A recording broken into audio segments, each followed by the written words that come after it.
I haven't ran in 12 days, and for a lot of people, that isn't going to be a long time to not run. But for someone like me who is an everyday runner, someone that needs to run in order to cope with mental health issues, that is quite a long time. And what that has meant is I have been struggling massively.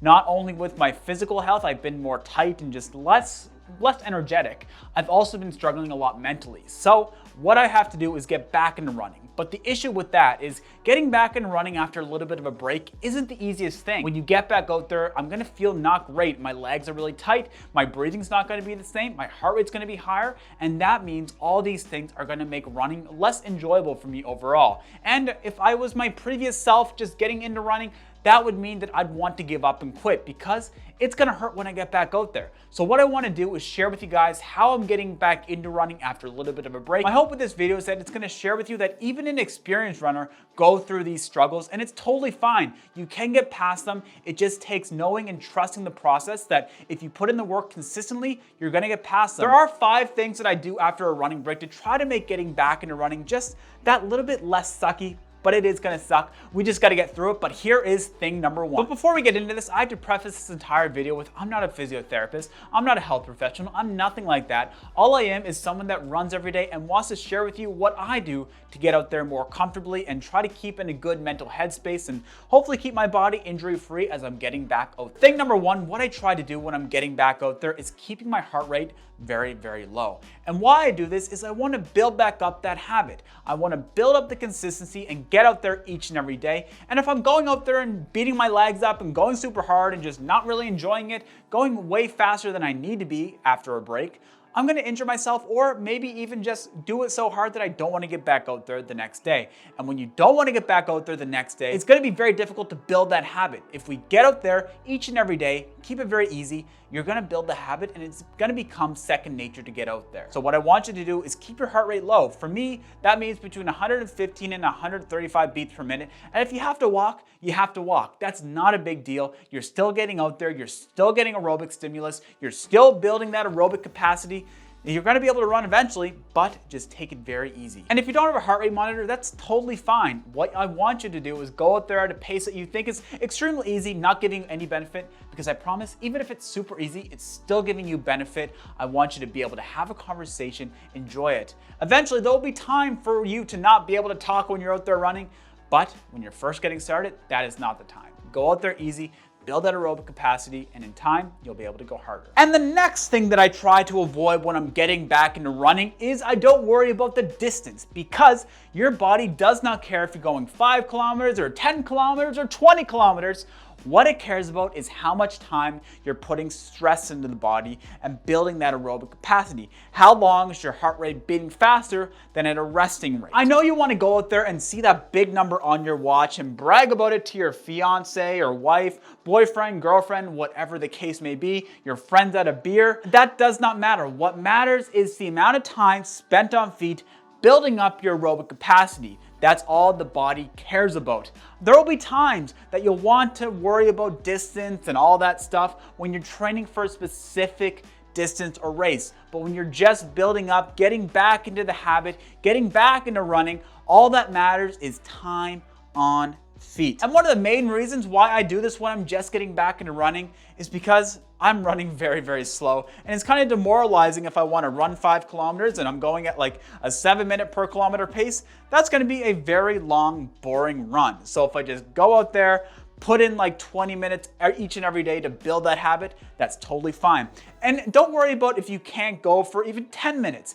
Getting out there and doing any amount of time spending on your feet, building up your aerobic capacity is well worth it. And get out there, you just gotta go out there and do it. That's all it is. Just go out there for 5 minutes to start building the habit.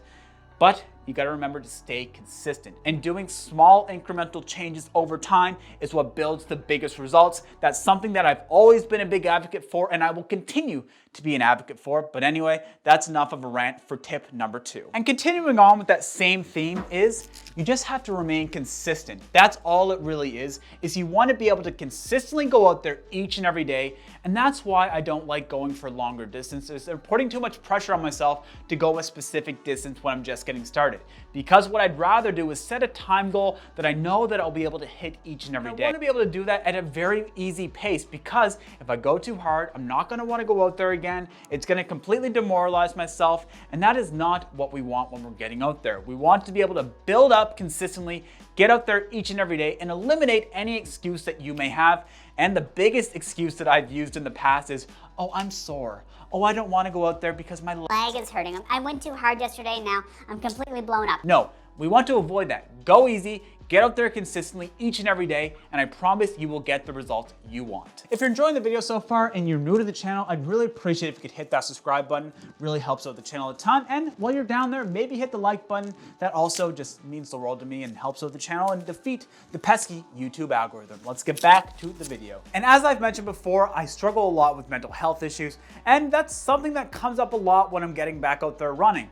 Like I said, my body is not feeling great, my heart rate is slightly higher, so that tends to make me think, is there something wrong? Why am I not going as fast as I used to be able to go? Why is my heart rate higher? Is there something wrong with me?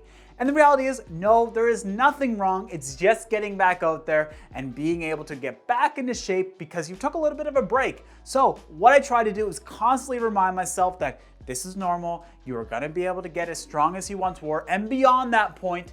But it's all about positive thinking and reinforcing positive thoughts into your mind when you're out there running. It's totally fine that you're struggling right now. It's not going to be a forever thing. You will be able to get to where you want to be. You just have to be consistent and be kind to yourself. That is so, so important. Otherwise, you're not going to want to go out there because your negative thoughts are holding you back and keeping you in the same place. You got to break the cycle. And the only way to do that is to put in the action. And when you're doing the action, just constantly be reminding yourself of positive thoughts. And yes, I understand that that sounds a little bit hippie-ish, but it really does work. This next thing, I really need to do a full video on it because I think I've said like 3 times I was going to, but it's so important, and that is doing mobility work consistently. When you're first getting back out there, you're gonna be extremely tight and stiff, and there's nothing worse than running or walking with just legs that feel like metal rods. So what I want you to do is start doing a bit of mobility work, foam rolling, all that stuff, just doing the little maintenance routine activities that a lot of times people neglect. I honestly neglected it for years, but now I do it each and every day, twice a day. I typically do it in the morning just because I feel that it kind of gets my morning started on the right foot. And I also do it late at night when I'm watching TV with my girlfriend or fiance now. Yes, we just got engaged, so I need to get used to calling her fiance, but I foam roll and stretch and all that stuff as we're watching TV. And what this really, it honestly does help a lot. It makes my legs feel just much more springy. It makes me feel more energetic, honestly, because I'm not so sluggish. Doing a mobility routine, I'm not sure if it's gonna prevent injury or anything like that, but what it does do is just make me feel much, much better and make running and walking feel that much better. So yes, please make sure to implement a mobility routine. I'm gonna do a video later on this week, a 10-minute mobility routine that I do each and every day. And if you wanna see that, make sure you hit that subscribe button right down below. And that is it. Those are all 5 tips, and thank you all so, so much for making it to the end of this video. I hope this helped. It's kind of being a little bit vulnerable in a sense, because I am really struggling right now, and it is gonna take me some time to get back to where I once was, but that's fine. That's just the harsh reality of life. Like, sometimes we gotta take a step back and kind of reassess and reevaluate, and that's where I am right now. But you know what? We're getting back on the right foot by implementing these 5 strategies that I just shared with you folks today. Thank you so much for making it to the end of the video. If you enjoyed it, please hit that like button right down below and subscribe if you're new to the channel. It would mean a lot. And I hope you have a fantastic day.